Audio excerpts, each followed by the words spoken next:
మీకు అందరికి మరొకసారి స్వాగతం. ఈ కార్యక్రమానికి ఈ శిక్షణ కార్యక్రమంలో భాగంగా మన వికాసానికి సంబంధించింది. మనకందరికీ ఉత్సాహం కలగాలి. అప్పుడు ఉత్సాహం కూడా అవసరమే, టానిక్ లాగా ఆడ కావాలి. కాబట్టి కొన్ని విషయాలు చెప్పడానికి నేను వచ్చాను. విన్నారా? అయితే మన జీవన పోరాటంలో కదా జీవితం, అదొక పోరాటం అంటాం. ఎందుకు పోరాటం అంటే జీవితంలో కూడా మనకు ఆ వయసు లోపల మనకు తెలిసిన ఊహలసి 15 నుంచి మొదలుకుంటే 78 ఏళ్ళ వయసు వరకు కూడా ఏముంటుందంటే మనకు అనేక ఆటుపోట్లు వస్తుంటాయి. ఆడమో కానీ పిల్లలు కానీ పెద్దలు కానీ ఎవరికైనా కానీ రకరకాల ఆటుపోట్లు వస్తుంటాయి, కష్టాలు వస్తుంటాయి, నష్టాలు వస్తుంటాయి, బాధలు కలుగుతుంటాయి. అవునా కాదు? మనకు అవమానాలకు గురి అవుతాము, లేదా ఇంకెవరు మనం పీడిస్తుంటారు. రకరకాల వల్ల మనం ఏంటంటే అదొక జీవన పోరాటం. రోజు ఒక జీవన పోరాటమే లైఫ్లో. ఒకరోజు సుఖంగా ఉంటుంది, ఒకరోజు దుఃఖంగా ఉంటుంది, ఒకరోజు ఆనందంగా ఉంటుంది, ఒక్కొక్క రోజు మనం ఏదో కారణం చేత మనం బాధపడుతుంటాం. ఇటువంటి టైంలో ఏంటంటే మనకు ఉత్తేజం కలగాలి. మనం చేస్తున్న పనిలో ఆటంకం కలగకూడదు. మనం ముందుకెళ్ళాలి, ఇంకా ధైర్యంతో ముందుకెళ్ళాలి. ఈ కష్టాలు వచ్చిన నష్టాలు వచ్చినప్పుడు ఏమవుతాయంటే ఎవరైనా స్త్రీ పురుషులు కానీ పిల్లలు కానీ పెద్దలు కానీ యువకులు కానీ వాళ్ళంతా కూడా ఏమవుతారంటే ఒకసారి డౌన్ అయిపోయి లేవకుండా అట్లా కూర్చుంటారు. చాలామంది చెప్పుకుంటారు, పరిగెడుతుంటే కింద పడిపోతాం. కింద పడిపోయిన తర్వాత తప్పు కాదు, కింద పడిన తర్వాత లేవడం గొప్పతాం. కింద పడినప్పటికీ ఒక పరుగు పందంలో లేచి మళ్ళీ పరిగెట్టాలనేది అదొక విషయం. కానీ మన జీవన పోరాటాల్లో కూడా ఇటువంటి అంశాలు అనేకంగా వస్తుంటాయి. దాంట్లో మనం ఏంటంటే మనము ఆ ఉత్తేజాన్ని కలిగించాలి. మనం సెల్ ఫోన్ తీసుకున్నా ఏది తీసుకున్నా బ్యాటరీ ఉంటుంది. ఆ బ్యాటరీ మనం ఛార్జింగ్ చేసుకుంటాం. ఆ ఛార్జింగ్ చేయడం అనేది మరింత శక్తివంతంగా పనిచేస్తుంది. ఎట్లా శక్తి తగ్గిపోతుందో, బ్యాటరీ శక్తి తగ్గిపోతుందో, ఏమైతే శక్తి తగ్గిపోతే ఆ సౌండ్ తగ్గిపోతుంది, చివరికి పని చేయకుండా పోతుంది. అట్లా కూడా మన బ్రెయిన్ అయితే ఉందో, మన బ్రెయిన్ కానీ మనసు కానీ ఇవి ఉన్నాయి కదా, మన మనసును కదా, ఈ మనసుకు కష్టాలు వచ్చినప్పుడు కొద్దిగా కుంగిపోతుంది. దానికి మనం ఛార్జింగ్ చేసుకోవాలంటే ఏం చేయాలి? దానికోసం దానికి సెల్ఫ్ మోటివేషన్ అంటాం. సెల్ఫ్ మోటివేషన్ మనకు మనమే ఉత్తేజం కలిగించుకోవడం, మనకే ఉషారు కలిగించుకోవడం, మనమే ఒక టానిక్ తీసుకోవడం. దానికోసం అంటే మంచి పుస్తకాలు చదవడం, మంచి వీడియోలు చూడడము, మంచి వాళ్ళతో మాట్లాడము, రకరకాల అంశాల మనం మోటివేట్ చేసుకోవడం. దానికి సెల్ఫ్ మోటివేషన్ అంటాం. ఆ రకం మోటివేషన్ చేసుకుని ఛార్జింగ్ చేసుకుంటే ముందుకు వెళ్తాం. సో ఈ సందర్భంగా ఈ సెల్ఫ్ మోటివేషన్ దాని మీద మీకు చెప్పడానికి వచ్చాను. మనం తీసుకున్నట్టయితే పురాతన కాలంలో రామాయణంలో రాముడు సీత ఉన్నాం.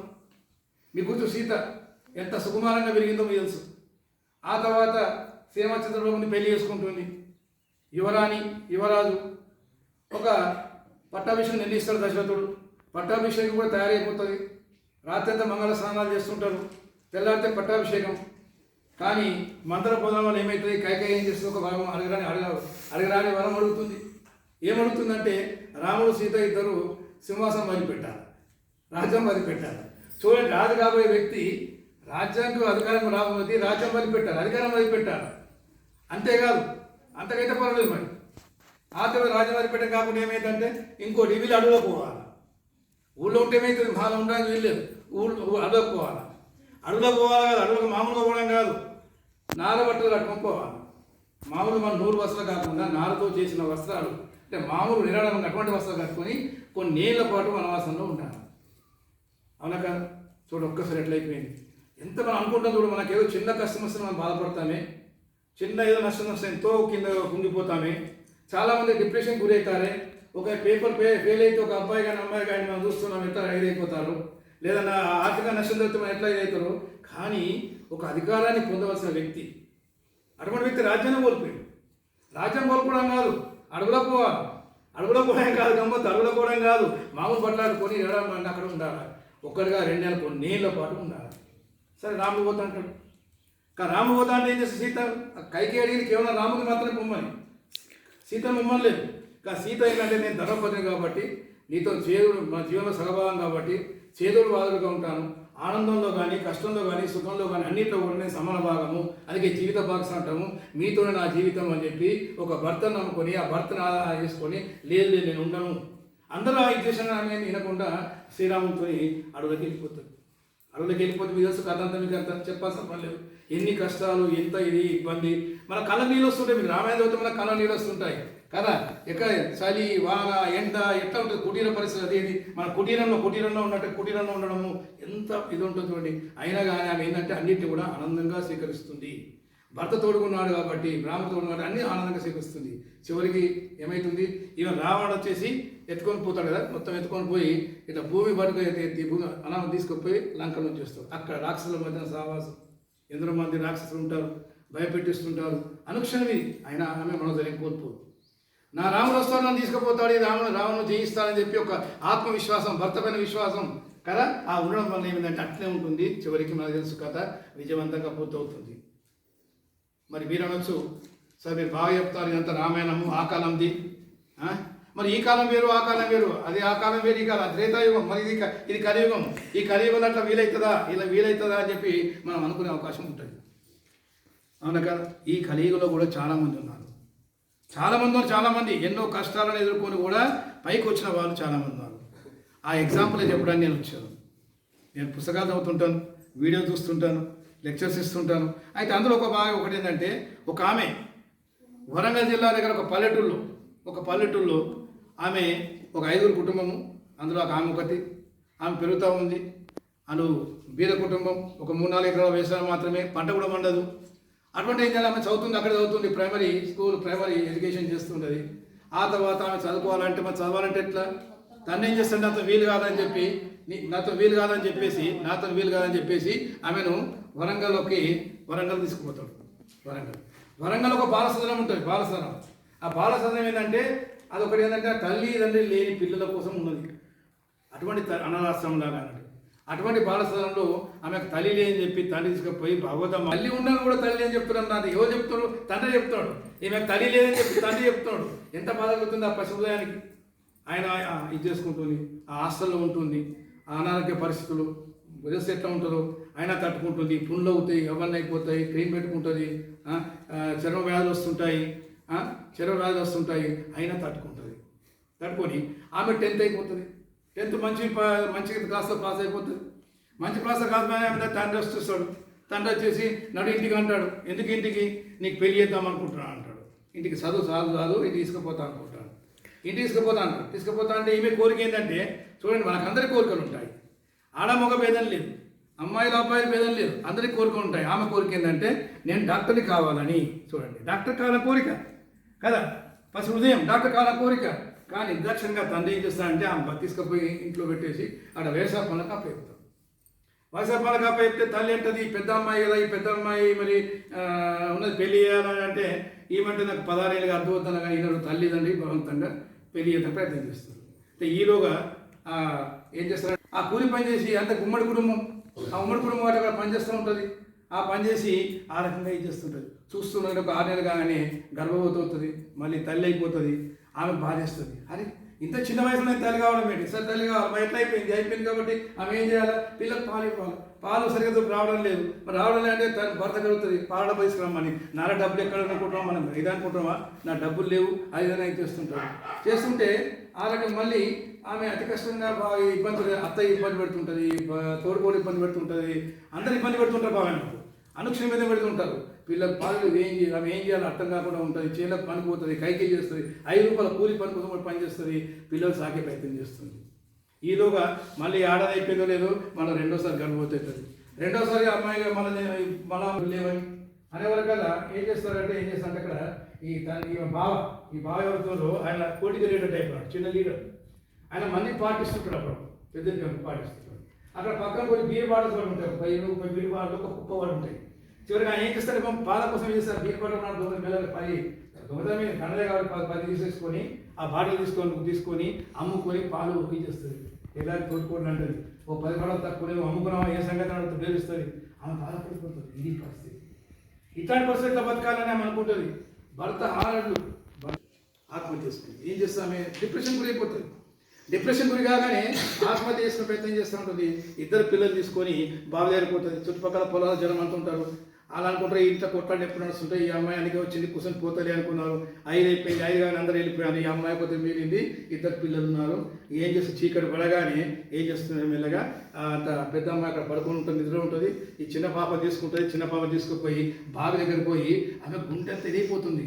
అయ్యో నా బిడ్డ ప్రాణం తీసేస్తున్నానే, నా బిడ్డ ప్రాణం తీసేస్తున్నా అని చెప్పి కళ్ళకు నీరు కారుతుంటుంది. ఆ పాప తీసుకొని నూతుట్లో పడేతకి ఇట్లా పోతుంటే అక్కడ పెద్ద పాప ఏడుస్తుంటుంది. పెద్ద పాప ఏడుస్తుంటే ఒక్కసారి పది వదలగానే అరే ఒకసారి ఆమె మనసు మారిపోతుంది. ఈ పిల్లల జీవితం నేనెవరు తీసేయడానికి నేనెవరు అని చెప్పి మళ్ళీ ఒకసారి మనసు మార్చుకొని తిరిగి వచ్చేసి అక్కడ ఉండేసి ఆ 2-3 గంటల పాటు ఏడ్చేసి ఇంటికి వెళ్ళిపోయి ఇది లాభం లేదు. సమస్యల పరిష్కారం ఆత్మహత్యనా? కష్టాల పరిష్కారం ఆత్మహత్యనా? కాదే. కష్టాలు సమస్యలు అనేది చిన్నవాళ్ళకు వస్తాయి, ధనవంతులకు వస్తాయి, పెద్దవాళ్ళకు వస్తాయి, ఆడవాళ్ళకు వస్తాయి, మగవాళ్ళకు వస్తాయి. రానిది ఎవరికైనా కష్టాలు. ఈ కష్టాల పరిష్కారము ఆత్మహత్య అయితే ఈ దేశం లోపల జనాభా తగ్గిపోవాలి కదా, అందరికీ కష్టం ఉంటాయి. ఆ లక్షమందరూ ఆత్మహత్య చేసుకుంటే జనాభా తగ్గిపోవాలా. మరి ఆ రకంగా ఆత్మహత్య చేసుకోవడం లేదే, ఆత్మహత్య చేసుకోవడం లేదే. ఇది తప్పు అని ఆమెకు అనిపిస్తుంది. ఆమెకు మనసు తప్పు అనిపిస్తుంది. మళ్ళీ ఆలోచన వస్తుంది, నా తల్లి ఉన్నది, మరి నా తల్లి చదువుకోలేదు, నేను 10వ తరగతి చదివాను, నా తల్లికి మరి ఆమె మామూలుగా ఉండే 5 పిల్లలు కానిదే, 5 పిల్లలు కానీ కష్టాలు భర్త తండ్రి కష్టపెట్టినప్పటికీ ఆమె తన తల్లి 5 పిల్లలు పెంచి పోషించింది. మరి ఆమె ఏ రకంగా పోషించింది? మరి ఆమెకి ఎందుకు ఆలోచన రాలేదు? నా తల్లికి 5 పిల్లలు ఉన్న తల్లికి నా ఆలోచన రాలేదు, ఆత్మహత్య ఆలోచన రాలేదు, నాకెందుకు వస్తుందని ఆమె అనుకుంటుంది. అనుకొని అప్పుడు అనుకుంటుంది ఇది కాదు పద్ధతి. కాబట్టి ఈ రకంగా మనం తెలిసేది ఏంటంటే సమస్యలకు పరిష్కారం ఆత్మహత్య కాదు. ఏం చేయాలా? సమస్యలు ఎదుర్కోవాలా.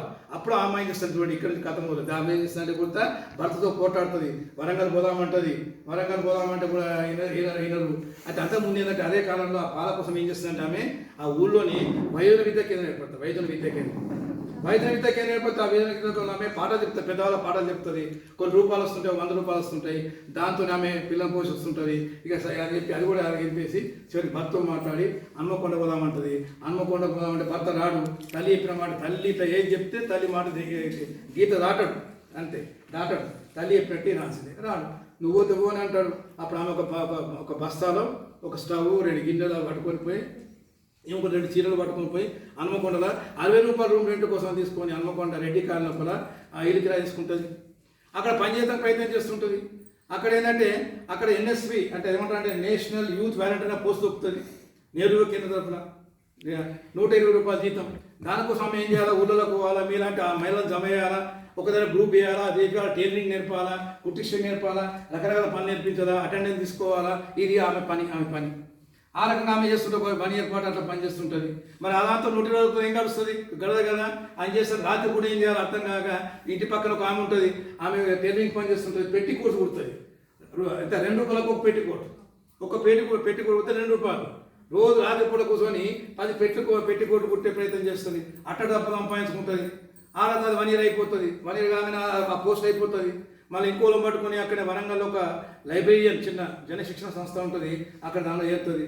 అక్కడ 190 రూపాయల జీతం వస్తుంది. అందులో చేస్తూ ఉంటుంది. ఈ రకంగా ఆమెకు ఎప్పుడు ఆలోచన అరే నా పిల్లలకి కడుపుని ఎట్లా తిండి పెట్టాలా. ఒక తల్లికి ఉన్న ఆవేదన, తల్లికి ఏంటంటే తల్లికి పిల్లలకు అన్నం పప్పు పెట్టాలని ఆలోచన ఉంటుంది. అది కూడా దొరకని పరిస్థితి ఉంది అని ఆమె కళ్ళకు నీళ్ళు వస్తుంటాయి. ఆ ముస్లిం వాళ్ళ ఇంట్లో కిరిగి ఉంటుంది. వాళ్ళు కూరగాయలు అమ్ముతుంటారు. ఆ కూరగాయలు అమ్ముతారు. ఏమైందంటే రాత్రి పూట అంత పుచ్చిపోయిన కూరగాయలు, ముదిరిపోయిన కూరగాయలు చేసి సార్ట్ అవుట్ చేసి బయట పడేస్తారు. తెల్లారి మార్కెట్లో అమ్ముతారు. అమ్మింతో మిగిలి అనుకోండి. ఈమె ఏం చేస్తుంటే అందరు పడిపోయిన తర్వాత బయటకు వెళ్ళి ఆ కుప్పలకి వెళ్ళి మేకల పక్క జరిపేసి మేకలు ఉంటారు ఆ ఓనర్కు ఆ మేకల పక్క అన్నం ఉన్న వంకాయలు కూరగాయలు ఏవైతే ఉన్నాయో ఆ పుచ్చిపోయిన అవన్నీ పక్క తీసేసి ఇన్నని కూరగాయలు తీసుకొని ఆ కూరగాయలతో కళ్ళ నీళ్ళు వస్తుంటే కూడా ఆ కూరగాయలు వంట చేసి పిల్లలు పెడుతుంటుంది. ఇంత దారుణమైన పరిస్థితి అమ్మాయికి. ఒక అమ్మాయికి 2 బిడ్డల అమ్మాయికి ఎంత దారుణ పరిస్థితి అంటే కళ్ళకు నీళ్ళు వచ్చే పరిస్థితి. ఆయన ఆమె ధైర్యం కోల్పోదు, సీతలాగా ధైర్యం కోల్పోదు. ఆమె ఏం చేస్తుంటే మళ్ళీ 10th అయిపోయింది కదా, ఓపెన్ యూనివర్సిటీ కట్టుకుంటుంది, కష్టపడుతుంది. ఓపెన్ యూనివర్సిటీ డిగ్రీ పాస్ అవుతుంది, BA అయిపోతుంది. BA చేసుకుంటుంది. BA చేసుకొని MA ఇంగ్లీష్ కడుతుంది. MA ఇంగ్లీష్ మొత్తం సబ్జెక్టు పేరైతే ఇంగ్లీష్ రాదా, సబ్జెక్ట్ పేరైతుంది. ఇది కాదని MA సోషలాజీ చేస్తుంది. MA సోషలాజీ చేసుకొని పాస్ అయిపోతుంది. పాస్ అయిన ఈలోగా ఏంటంటే ఆమెకు ఎన్టీఆర్ ఆ కాలంలో ఏంటంటే 398 రూపాయల స్పెషల్ టీచర్ మన అందాలు కూడా చాలా మందికి దొరికింది. ఆ రకంగా టీచర్ కూడా దొరుకుతారు. 398 రూపాయలతో ఆమె జీతం చేస్తుంది. ఆ 398 కుటుంబం గడవాలంటే కష్టం కదా. ఆమె ఏంటంటే ట్రైన్లో వెళ్ళాలి, చాలా దూరం వెళ్ళాలి, ట్రైన్లో ప్రయాణం చేయాలంటే ఇట్లా సరిపోదు. ఆమె ఏం చేస్తే అందరు చూస్తుంటుంది. అందరు పేపర్ చదువుతుంటారు. అందరు ఆడవాళ్ళు మగవాళ్ళు ఏం చేస్తే కూడా తెలిసిన వాళ్ళ దగ్గరికి వెళ్ళి చీరలు తీసుకుంటారు. 20 చీరలు తీసుకుంటుంది. తీర తీసుకుని ఉద్దర తీసుకుంటుంది. ఆ ట్రైన్ పోయేటప్పుడు అమ్మాయి చీర బాగుంది, ఈ చీర బాగుంది, కొనండి కొనండి అని చెప్పి అందరికి చీరలు చూస్తూ పోతుంది. అట్లా రోజు ఒక 10 చీరలు, 20 చీరలు, 5 చీరలు అమ్ముకుంటూ పోతే దాంట్లో కొంత బాగా వస్తుంది. చూడండి ఎంత ఎంత ఎన్ని రకాల ఆలోచన, ఆమెకు ఆలోచన ఆ రకం కూడా ఆమె చేస్తూ ఉంటుంది. ఇట్లా ఆమె జీవనయానం గడుస్తుంటుంది. ఆమె అనుకుంటుంది ఇక్కడ దాకా ఆగిపోతే కథ ఏముండదు, అందరికి శీలకున్న కథనే కదా, ఆయన ఇప్పటికి పోరాటం చేస్తుంది. ఆమె అనుకుంటుంది కదా, అంటే ఇట్లాంటి జీవితం కాదు నాకు, ఇది నేను కోరుకునేది ఇది కాదు, నా లక్ష్యం ఇది కాదు, నా జీవిత లక్ష్యం ఇది కాదు, నేనేదో కొద్ది కావాలా, నేను పెద్ద కావాలా, నేను నా పిల్లకి ఏం చేయాలి అనుకుంటుంది. ఈలో ఒక్కొక్కసారి ఏమైందంటే ఒక బంధువు వస్తుంది. ఒక బంధువు, ఆమె ఎవరైనా నేను వయసు ఉన్నామని ఆమెకి కొంచెం బంధువు వస్తుంది. ఆమె పెద్ద కాలు దిగుతుంటుంది, పెద్ద ఇల్లు ఉంటుంది, వాళ్ళ ఇంటికి పిలిస్తే పోతుంది. ఈమె ఇంటికి పోతుంది. చూస్తే అమెరికాలో వాళ్ళు ఉండే పరిస్థితులు ఉంటుందని చెప్తాను. అమెరికాలో వైభవం కదా, వైభవం కదా. అమెరికా మనం చూసా అంటే ఆమె కనిపిస్తా, అమెరికా పోతే మనకు డబ్బులు బాగా వస్తాయి, నా పిల్లలకు బాగుంటుంది, పిల్లలు చదివించవచ్చు, బట్టలు మంచి పుట్టించవచ్చు అని ఒక ఆలోచన వస్తుంది. చూడండి ఆమె ఆలోచన ఎంత పెద్ద ఆలోచన, ఎంత పెద్ద ఆలోచన. 10th క్లాస్ పాస్ అమ్మాయి, ఒక డిగ్రీ చేసిన అమ్మాయి, పీజీ చేసిన అమ్మాయి అక్కడికి పోవాలి. ఆమె అడుగుతుంది, మరి నేను అమెరికా రావాలనుకుంటానే. నువ్వు రావచ్చు, ఇది 1990 మాట, నువ్వు రావచ్చు, మరి ఏం చేయాలా, ఇంగ్లీష్ నేర్చుకోవాలా, కంప్యూటర్ నేర్చుకోవాలని చెప్తుంది. అప్పుడు ఆమె కష్టపడి ఇంగ్లీష్ నేర్చుకుంటుంది. చూడండి అంటే చూడండి తపన, గుండెలో మంట, గుండెలో తపన, నేనేదో చేయాలి, నేనేదో ఎదగాలి అని అని అనుకొని ఇంగ్లీష్ నేర్చుకుంటుంది, కంప్యూటర్ నేర్చుకుంటుంది, డబ్బులు జమ వేసుకుంటుంది, బాగా తీసుకొస్తుంది, వీసా కోసం అప్లై చేస్తుంది. వీసా అప్లై చేస్తే టూరిస్ట్ వీసా వస్తుంది. టూరిస్ట్ వీసా అంటారు. టూరిస్ట్ వీసా అంటే ఏంటిది, 6 నెలలు మాత్రమే ఆమె దానికి కాలం ఉంటుంది. 6 నెలల లోపల తిరిగి రావాల్సింది. ఆమె H1B వీసా కాదు.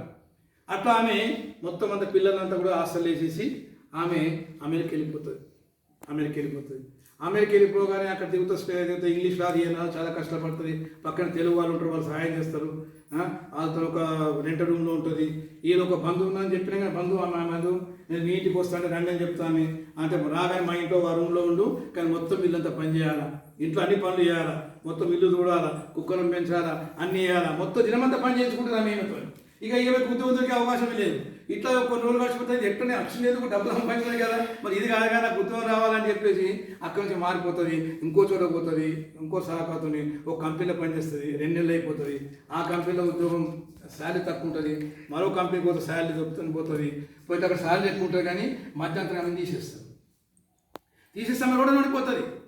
ఇకపోతే 2 నెలల టైం ఉంటుంది. 6 నెలలు 2 నెలల టైం, 2 నెలల లోపల మనం సంపాదించుకోవాలా, లేదా వీసా ఎక్స్టెండ్ కావాలా, లేకపోతే ఏ లాభం లేకుండా ఖర్చులు వెళ్ళి ఎంత దారుణ పరిస్థితి. ఆమె ఏం చేస్తుంటే ఒక తెలుగు వాళ్ళ కంపెనీలో చెప్తుంది. అక్కడ వాళ్ళతో మాట్లాడము, చేయడము, ఫోన్లో మాట్లాడము, కమ్యూనికేషన్ స్కిల్స్ అంటే వీటి మాట్లాడము, వీసా ఎలా ఇవ్వాలి, ఉద్యోగాలు ఎలా ఇవ్వాలి, ఈ రకాన్ని ఆలోచిస్తుంటా. ఆ బాధ్యత అనేది అలాగ అక్కడ ఉండేసి అక్కడున్న భారతీయ యువకులకి ఏంటంటే ఉద్యోగం ఇప్పించడం కోసము ఒక ఎంప్లాయ్మెంట్ ఎక్స్చేంజ్ లాగా ఆ సాఫ్ట్వేర్ కంపెనీలో పనిచేస్తుంది. అందరికి ఉద్యోగాలకు అట్లా పంపుతూ ఉంటుంది. ఈమెకు ఆలోచన వస్తుంది, అది ఇవన్నీ నేనే చేస్తున్నా కదా, మరి నేనెందుకు కంపెనీ పెట్టుకోకూడదు, ఒక ఆలోచన వస్తుంది. ఆ ఆలోచన రాగానే తను స్వయంగా, ఇది చాలా పెద్ద కథ ఉంటుంది, సంక్షిప్తంగా మీకు చెప్తున్నాను. ఆ కేసు అనే KEY కీస్ సాఫ్ట్వేర్ సొల్యూషన్స్ అని ఒక కంపెనీ పెట్టేసి అందరికి వీసాలు ఇప్పించే ప్రయత్నం చేస్తుంది. ఆ వీసాలు ఇవ్వడం వల్ల ఏంటంటే ఈమె కమిషన్ వస్తుంది. అవుట్ సోర్సింగ్ ఉద్యోగం దొరికితే, ఉద్యోగం ఉంటుంది కదా, అవుట్ సోర్సింగ్ అంటాం కదా, ఆ రకంగా ఉద్యోగం దొరికితే అందులో 20% ఈమె కమిషన్ వస్తుంది. ఇట్లా ఒకసారి ఒక నెలలో 4 ఉద్యోగాలు దొరుకుతాయి, ఇంకో నెలలో ఒక 5 ఉద్యోగాలు దొరుకుతాయి, ఇంకా 10 దొరుకుతుంది. ఇట్లా ఈలోగా ఆమె వీసా ఎక్స్టెండ్ అయిపోయి మళ్ళీ మరుసటి సంవత్సరం బాగా పనిచేస్తుంది. ఆమెకు నాలెడ్జ్తో పనిచేస్తుంది. అట్లాగా ఆమె కంపెనీ సెట్ అయిపోతుంది. కీ సాఫ్ట్వేర్ లక్షల్లో జరుగుతుంటుంది, చివరికి కోట్లకు అయిపోతుంది. ఆ సంస్థ కీ సాఫ్ట్వేర్ సొల్యూషన్ అని ఆమె సంస్థకు కొన్ని కోట్లు సంపాదిస్తుంది. ఆమె దానికి CEO, దానికి ఏంటంటే CEO, చీఫ్ ఎగ్జిక్యూటివ్ ఆఫీసర్, ఆమె ఓనర్ కదా. చూడండి, ఈ రకంగా ఒక అమ్మాయి, ఒక చైన్లో పనిచేసిన అమ్మాయి, 5 రూపాయల కూలి పనిచేసిన అమ్మాయి, అంచెలించుగా 10th క్లాస్ మానేసిండు, బలవంతంగా మానేపించేసి ఎట్లా కూర్చుని మీద చెప్పాను కదా, అన్ని వారిగా నిరాశపడకుండా అనుక్షణం పోరాడుతూ కింద పడుతూ లేస్తూ కదా, చివరి వరకు ఎక్కడికి వెళ్ళింది, అమెరికాలో కష్టాలు, అక్కడ కష్టాలు, చివరికి ఆమె ఏమవుతుంది, CEOగా మారిపోతే తన కంపెనీ పెట్టుకుంటుంది. ఇప్పుడు కోట్లకు అధిపతి. ఇప్పుడు ప్రస్తుతం కూడా ఆమె అదులాలకు వస్తుంది, చాలా చోట్లకు వస్తుంది. ఆమె ఏం చేస్తారంటే అందరికీ మోటివేషన్, అమ్మాయిల అబ్బాయిని కలిపి, అరే మీలో శక్తి, అపారమైన శక్తి ఉంది, స్వామి వివేకానంద అన్నట్టుగా, సత్యసాయిబాబా అన్నట్టుగా మీలో అపారమైన శక్తి ఉంది. ఆ శక్తిని బయటకు తీయండి. చిన్న విషయాలకు మీరు కుంగిపోకండి. ఆత్మహత్యగా ప్రయత్నం చేయగాని మనం ధైర్యంగా ముందుకెళ్తే చేయమని చెప్పి ఆమె ఎందరో మందికి మోటివేషన్ ఇస్తుంటుంది. అంటే ఆ రకంగా ఒక సీఈఓ అయిపోతుంది. ఆమె పేరు ఏందో గుర్తు, ఆమె పేరు జ్యోతి రెడ్డి. ఒకసారి చూడండి, మీ ఫోటో తీస్తారు చూడండి. ఇది ఆమె ఫోటో. ఆమె ఒక పుస్తకం రాసింది.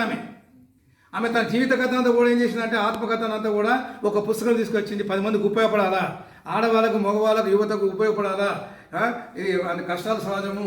ఈ సక్సెస్ స్టోరీని ఆమె ముద్రిస్తుంది. ఏమని రాసింది? అయినా నేను ఓడిపోలేదు. చూడండి ఎంత గొప్పతనం. అయినా నేను ఓడిపోలేని పుస్తకం రాసింది. ఈ పుస్తకం ఇది డిగ్రీ సెకండ్ కాకతీయ యూనివర్సిటీలో డిగ్రీ సెకండ్ ఇయర్ వాళ్ళకు ఒక లెసన్గా ఉన్నది. లెసన్ ఈమె పాఠం ఆమె జీవిత పాఠాన్ని ఇంగ్లీష్ లోపల డిగ్రీ సెకండ్ ఇయర్ వాళ్ళకి పెట్టారు. ఇదే లెసన్. దీన్ని ఈ పుస్తకాన్ని కొంత భాగాన్ని ఇట్లాంటి పుస్తకం రాసింది ఆమె, అయినా ఓడిపోలేదని. చూడండి ఈమె పేరు జ్యోతిరెడ్డి. ఒకసారి చెప్పకూడదు మనకు ఉత్సాహం.